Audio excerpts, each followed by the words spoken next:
You see why I want to talk to you. I'm the Violet then. And she's dead. Vakashaya. But vakashaya nemtutu. Vakafa vachibuda mtutu.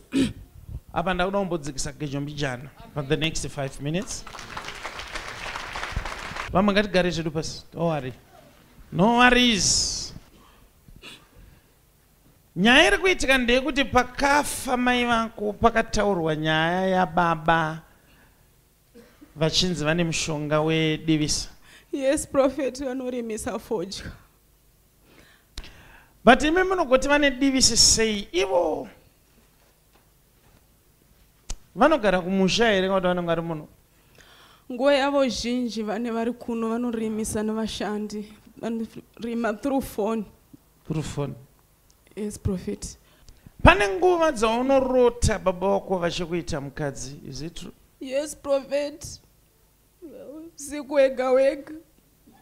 And apa unobvunza vamwe vako vasikana vemumba vanoti totombozvirota? Yes, Prophet, tinorota zvakafanana. Zuva rega. Baba venyu havakubvumidzei kushanda kuenda kubasa? Yes, Prophet, vanotiitira zvese. Vanotivo vanokuitirai zvese, ringave mari, chingave chii. He is the one who takes care. Andokupai mari mese muri 5 kuti mari yapera iyo mwanangu tora yakati mari yapera mwanangu tora. Yes, Prophet. Muchiitirawo zvese?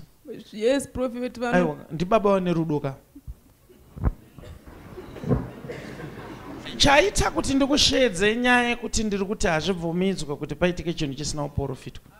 Yes, Prophet. Nekuti baba vako iwo havakubvumidze kuenda kuchechi kana kuvhizita kuchechi. Yes, Prophet.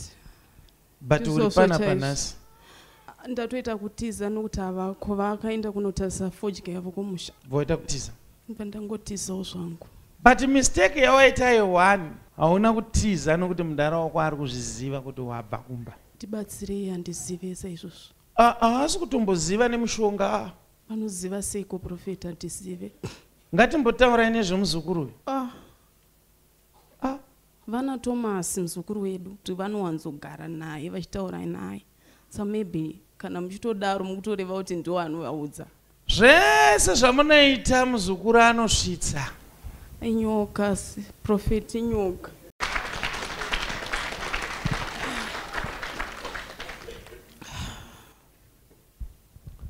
Zvandinoda ndiite imbogara ndichazongonamata ka1 pane ndichinamatira vamwe ndokuitirai deliverance zichangoitika muri mukati.